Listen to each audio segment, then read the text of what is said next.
Hello, എല്ലാവർക്കും നമ്മുടെ പുതിയ കഥയിലേക്ക് സ്വാഗതം. നനച്ചിരിക്കാതെയാണ് മഴ പെയ്തത്. തോരാത്ത മഴ. ഏപ്രിലിൻ്റെ പുഴുക്കത്തിൽ വിയർത്തൊലിച്ച രവി പെട്ടെന്ന് സൈക്കിൾ ഒതുക്കി സെക്കൻഡ് ഹാൻഡ് പുസ്തകങ്ങൾ വിൽക്കുന്ന സ്റ്റാളിൻ്റെ താഴേക്ക് കയറി നിന്നു. എന്തൊരു മഴയാണ്! 10 മിനിറ്റിനുള്ളിൽ ചൂടാകെ നിരത്തിലൂടെ കുതിച്ചൊഴുകി. ഡ്രെയിനേജിൽ ചെന്ന് ലയിക്കുന്ന വെള്ളപ്പാച്ചിലിനൊപ്പം ഒഴുകിപ്പോയ പോലെ. ചുറ്റിയടിച്ച കാറ്റിലെ ഈർപ്പവും തണുത്തിരുന്നു. അവനൊന്ന് കിടുത്തു. മഴ മെല്ലെ നേർത്തു. ഇനിയും കനത്താലോ? Mary anti. അവൻ പോക്കറ്റിൽ പ്ലാസ്റ്റിക്കിൽ പൊതിഞ്ഞു കരുതിയിരുന്ന ഫ്ലോപ്പി ഡിസ്കിൽ തിരിപ്പിടിച്ചു. ഊടുവഴികളിലൂടെ സൈക്കിൾ ചവിട്ടുമ്പോൾ ഈറൻ കാറ്റവൻ്റെ BSc ഫൈനൽ ഇയർ ആണെന്ന് കണ്ടാൽ പറയില്ലെന്ന് അവനറിയാം. 5 അടി 3 ഇഞ്ച് ഉയരം, മെലിഞ്ഞ ശരീരം. സൈക്കിളിൽ നിന്ന് ചവിട്ടണം. നേരവണ്ണം മുന്നോട്ട് പോകണമെങ്കിൽ. വിശാലമായ തെങ്ങിൻതോപ്പിൻ്റെ അതിരെ പുന്നമട കായലാണ്. മഴ പെയ്ത് ഊടുവഴി ഇത്തിരി പഴുക്കുന്നുണ്ട്. 2 വട്ടം സൈക്കിൾ പാളി. ഗതികേടിന് മഴ പിന്നെയും തുടങ്ങി. നല്ല പരിചയമുള്ള വഴിയാണ്. 2 കൊല്ലം മുമ്പ് വരെ രവിയും അച്ഛനും താമസിച്ചിരുന്നത് ഈ വഴിയോരത്ത് തന്നെയായിരുന്നു. കഷ്ടി 1 കിലോമീറ്ററിനപ്പുറം ദൂരെ ആ പടിപ്പുര കണ്ടതും അവൻ്റെ ചങ്കിടിപ്പ് കൂടി. സൈക്കിൾ സൈഡിൽ ഒതുക്കിയതും പടിപ്പുര തുറന്നു. Mary aunty. ഉയരമുള്ള ഒരു സുന്ദരി. ആ വലിയ കണ്ണുകൾ അവനെ നോക്കി. എന്തൊരു ഉയരമാണ്! 5 അടി 9 ഇഞ്ചെങ്കിലും വരും. 43 വയസ്സായി. ഭർത്താവ് മരിച്ചിട്ട് 8 വർഷം. ഒറ്റയ്ക്ക് വീട് നോക്കാനും മക്കളെ വളർത്താനും ഒക്കെ നേരത്തെ ശീലിച്ചതുകൊണ്ട് അതിൻ്റെയെല്ലാം ഒരു പക്വതയും എന്നാൽ തളരാത്ത ചിരിയുമൊക്കെ ആ മുഖത്തുണ്ടായിരുന്നു.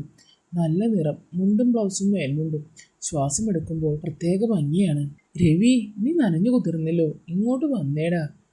മേരി അവനെ ചേർത്ത് പിടിച്ച് തല മേൽമുണ്ടെടുത്ത് അമർത്തി തോർത്തി. അവനൊരു പൂച്ചക്കുട്ടിയെ പോലെ അവിടെ അനങ്ങാതെ നിന്നു. പാവം എൻ്റെ മോൻ. അവൻ്റെ അമ്മയല്ലേ ഞാൻ. വെള്ളപ്പൊക്കത്തിൽ കുഞ്ഞായിരുന്ന അവനെ ഒക്കത്തിരുത്തിയാണ് നടന്നത്. സ്വന്തം മോൻ ബിജോയ്. അന്നേ തൻ്റെ അരയ്ക്കൊപ്പമുണ്ട്. അച്ഛൻ തോമസിൻ്റെ കൈയും പിടിച്ച് ബിജോയ് നടന്നപ്പോൾ പകച്ചു നിന്ന ബാബുവിൻ്റെ കയ്യിൽ നിന്നും താനാണ് ആ കൊച്ചു രവിയെ ഏറ്റുവാങ്ങിയത്. സ്കൂൾ ക്യാമ്പിലും പള്ളിയിലും ടൗൺ ഹാളിലുമൊക്കെ അവനായിരുന്നു കുടുംബത്തിലെ ഇളയ സന്തതി. ബിജോയ് ഇല്ലേ ആൻറ്റി? മേരി അവനെ വിട്ടപ്പോൾ അവൻ ആരാഞ്ഞു പറഞ്ഞു. അവൻ ഫ്ലോപ്പി നീട്ടി. മേരിക്ക് ചിരി വന്നു. അവൾ അതടക്കി. ഈ ചെക്കൻ അവൻ്റെ കൂടെ വരാൻ എന്തേലും കാരണം വേണോ? അവനും കറിയാൻ കൂട്ടി കോട്ടയത് പോയേക്കുവാടാ. നമ്മുടെ എസ്റ്റേറ്റിൻ്റെ കുറേ ഭാഗം സ്ലോട്ടർ ടാപ്പിങ്ങിന് കൊടുക്കുക. അത് കഴിഞ്ഞ് പുതിയ തൈകൾ വെച്ച് പിടിപ്പിക്കണം. നീ ഇങ്ങ് വന്നേ. തണുത്ത വീശിയടിച്ച കാറ്റിൽ നിന്ന് വിറയ്ക്കുന്ന രവിയെ പിടിച്ച് മേരി അകത്തേക്ക് നടന്നു. അവൻ ഒപ്പം നടന്നു, ഒന്നും മിണ്ടാതെ. ബിജോയ് നല്ല ബാസ്കറ്റ്ബോൾ കളിക്കാരനാണ്. തിരുവനന്തപുരത്ത് എഞ്ചിനീയറിങ്ങിന് കളിയുടെ മികവിൽ അഡ്മിഷനും കിട്ടി. 4 സെമസ്റ്റർ കഴിഞ്ഞ് ബ്രേക്കിന് വന്നതാണ്. രവിച്ചേട്ടാ. അനു 13കാരി സുന്ദരിക്കുട്ടി.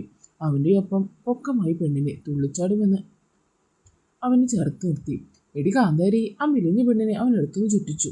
ഡീ, അവനെ ശല്യപ്പെടുത്താതെ. മേരി അവളുടെ ചെവിക്ക് പിടിച്ച് നോവിക്കാതെ കിഴുക്കി. ഈ മമ്മി ദേ, ഞാൻ മിനിയുടെ വീട്ടിലേക്ക് പോവാണേ. അത്താഴം കഴിഞ്ഞ് വരും. നീ വാടകുട്ട. മേരിയുടെ വിശാലമായ അടുക്കളയിൽ അവളുടെ ചലനങ്ങൾ ചുടലമായിരുന്നു. അപ്പച്ചട്ടി ചൂടാക്കി മാവൊഴിച്ചു. ചട്ടിയെടുത്ത് പരത്തി അപ്പം ചുട്ടു. രവിയെ സവാളയും ഇഞ്ചിയും വെളുത്തുള്ളിയും വരിയാൻ ഏൽപ്പിച്ചു.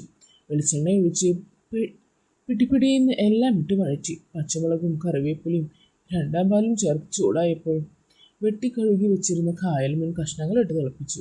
7 മിനിറ്റ്. ഇത്തിരി 1ാം പാലും ചേർത്തവൾ ചട്ടി ഇറക്കി വെച്ചു. അടുക്കളയിലെ ചൂടും കറിവേപ്പിലയും വെളുത്തുള്ളിയും കുഞ്ഞുള്ളിയും വെളിച്ചെണ്ണയിൽ വഴറ്റുമ്പോൾ ഉയരുന്ന കൊതിപ്പിക്കുന്ന ഗന്ധവും ഒപ്പം ആ പെണ്ണിൻ്റെ ചലനങ്ങളും ഇന്ദ്രിയങ്ങളിലൂടെ നുഴഞ്ഞു കയറി ചോരത്തുള്ളിയിലൂടെ കലർന്ന് ആ സകലം മത്ത് പിടിപ്പിക്കുന്ന അനുഭൂതികളിൽ രവി ലയിച്ചിരുന്നു. മേരി തിരിഞ്ഞു നോക്കിയപ്പോൾ സ്വപ്നം കാണുന്ന മോൻ. അവൾ ഉള്ളിൽ ഗൂഢമായി മന്ദവസിച്ചു. ഈയിടെ അവൻ്റെ നോട്ടങ്ങളിൽ വാക്കുകളിൽ ആ മോൻ്റെ സ്നേഹത്തിനോടൊപ്പം എന്തൊക്കെയോ ഒരു പടി കൂടുതൽ എനിക്ക് തോന്നാറുണ്ട്. എന്നാലും അവനെപ്പോഴും തൻ്റെ ഇളയ മോനാണ്. ഇനിയെന്നും അവനെ ചേർത്ത് പിടിച്ച് ഉരിഞ്ഞു മുറുക്കാനാണ് തോന്നുന്നത്. കുറച്ച് മെലിഞ്ഞ ചെക്കനാണെങ്കിലും ആള് സുന്ദരനാണ്. അവൾ അവൻ്റെ പാത്രത്തിൽ ചോറും 3 കഷ്ണം മീനും ചാറും വിളമ്പി. ഒപ്പം വഴുതനങ്ങ മെഴുക്കുവരട്ടിയും പപ്പടും. ഉച്ചയ്ക്കത്തെ കായൽ ചെമ്മീൻ പറ്റിച്ചത് ബാക്കി അവന് വേണ്ടി കരുതിയിരുന്നത് ഒരു പിഞ്ഞാണത്തിൽ അവൾ വിളമ്പി. തേങ്ങക്കൊത്ത് കഷ്ണങ്ങളും ചെറിയുള്ളി വറുത്തതും ധാരാളം വിതറിയ കൊഞ്ചു കണ്ടപ്പോൾ അവൻ്റെ വായിൽ വെള്ളം മൂറി. ആർത്തിയോടെ അവൻ കഴിക്കുന്നത് കണ്ടപ്പോൾ അവളുടെ ഉള്ളിൽ വാത്സല്യവും പിന്നെ അവൾക്ക് തന്നെ തിരിച്ചറിയാനാവാത്ത ഏതോ വികാരങ്ങളും അലയടിച്ചു. അവൾ അവൻ്റെ അടുത്ത് ബെഞ്ചിലിരുന്നു. ഒരു പാത്രത്തിൽ 2 അപ്പവും മീൻമോളിയും വിളമ്പി. മെല്ലെ നുള്ളി കഴിച്ചു. അവളുടെ ഉള്ളിലെ വിശപ്പ് അവൾ പോലും അറിയാതെ ഉള്ളിൽ മെല്ലെ പടർന്നിരുന്നു. ഭക്ഷണത്തിന് കെടുത്താൻ കഴിയാത്ത വികാരം. വർഷങ്ങളായി ഉള്ളിൽ അടക്കി വെച്ചിരുന്ന ആ വലിയ ശൂന്യത ഇപ്പോൾ മഴത്തുള്ളികൾ ചാഞ്ഞു പെയ്യും പോലെ മെല്ലെ ഇത്തിരിയെങ്കിലും തൻ്റെ ഉള്ളിലെ ചൂട് തണുപ്പിക്കുന്നത് അവൾ അറിഞ്ഞു. വെളിയിൽ മഴ പെയ്യുന്നു. പാതി തുറന്ന ജനാലകളിലൂടെ ഈർപ്പം കലർന്ന തണുപ്പ് പരിച്ചെത്തി. ഒപ്പം അടുക്കളയിൽ പടരുന്ന ചൂട്. രണ്ടുപേരും അവരുടെ ലോകങ്ങളിൽ മുങ്ങിത്താണു. എന്നാൽ ചൂടും ഈർപ്പവും മർദ്ദവും കലർന്നു നിൽക്കുന്ന അനുഭൂതികൾ അവർ ആസ്വദിച്ചു. ഭക്ഷണം കഴിഞ്ഞ് പാത്രങ്ങൾ കഴുകി വയ്ക്കാൻ രവി മേരിയോടൊപ്പം കൂടി. കൃത്യമായ ചലനങ്ങളിലൂടെ അവൾ പാത്രങ്ങൾ കഴുകി അവന് നീട്ടി.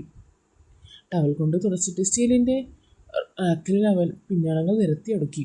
അവളുടെ വീതിയേറിയ ചിത്രങ്ങൾ കാണാൻ തന്നെ ഭംഗിയായിരുന്നു.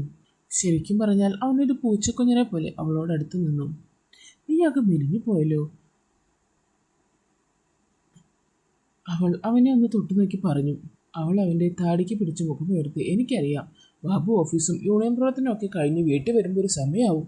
വീട്ടിൽ വരുന്ന ജമീലയുടെ ആഹാരത്തിൻ്റെ സ്വാദം എന്താണെന്ന് എനിക്കറിയാം. ഞാൻ ബാബുവിനോട് പറഞ്ഞോളാം, എൻ്റെ ഇളയ മോൻ അത്താഴം എവിടെ അയക്കാൻ മതിയെന്ന്. അവൾ മന്ദഹസിച്ചു. അവൻ്റെ കണ്ണുകൾ നിറഞ്ഞു. Mary anti.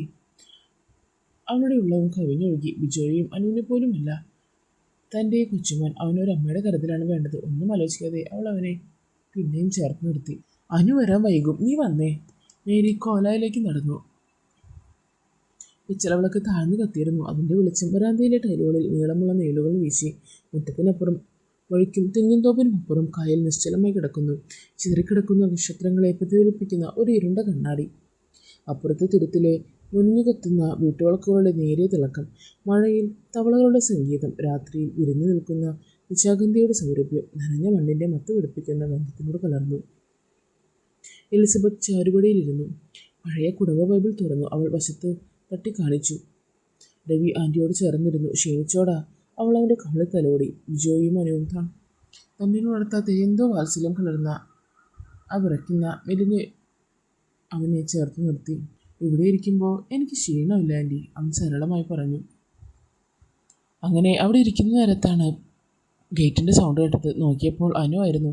അത് കണ്ട് മേരി ആൻറ്റി ചോദിച്ചു, അനു എന്താടി ഇത്, എത്ര നേരമായി പോയിട്ട്, സമയം പാതിരാത്രി ആയല്ലോ എന്നും പറഞ്ഞ് കൈയെത്തിച്ച് അവൾ നുള്ളും കൊടുത്തു. അവൾ അയ്യോ അമ്മേ എന്നും പറഞ്ഞ് അകത്തേക്ക് ഓടി. ശേഷം രവി പോവാണെന്നും പറഞ്ഞ് യാത്ര പറഞ്ഞിറങ്ങി. സൂക്ഷിച്ചു പോണേ എന്നും പറഞ്ഞ് അവൾ അവനെ പറഞ്ഞേച്ചു. നാളെ വരണമെന്ന് പ്രത്യേകം പറഞ്ഞു. അങ്ങനെ അന്ന് രാത്രി എന്തെല്ലാമോ സ്വപ്നങ്ങൾ കണ്ട് അവൻ ഉറങ്ങി. ചൂടുള്ള ഇളം ചുവപ്പുള്ള പുതപ്പിനുള്ളിൽ സുഖമായി ഉറങ്ങുന്ന കുട്ടി. അങ്ങനെ എല്ലാ ദിവസവും അവൻ എപ്പോൾ അവിടേക്ക് അത്താഴത്തിനായി ചെല്ലാറുണ്ട്. അങ്ങനെ ഒരു ദിവസം അവനന്ന് അത്താഴത്തിന് പോയ ദിവസം, അന്നവിടെ വേറെ ആരും ഉണ്ടായിരുന്നില്ല. അനു അവളുടെ ആൻറ്റിയുടെ വീട്ടിലേക്ക് പോയേക്കുകയായിരുന്നു. അന്ന് മേരി ആൻറ്റിയും രവിയും മാത്രമേ അവിടെ ഉണ്ടായിരുന്നുള്ളൂ. വരൂ മോനെ, അവൾ രവിയെ ക്ഷണിച്ചു.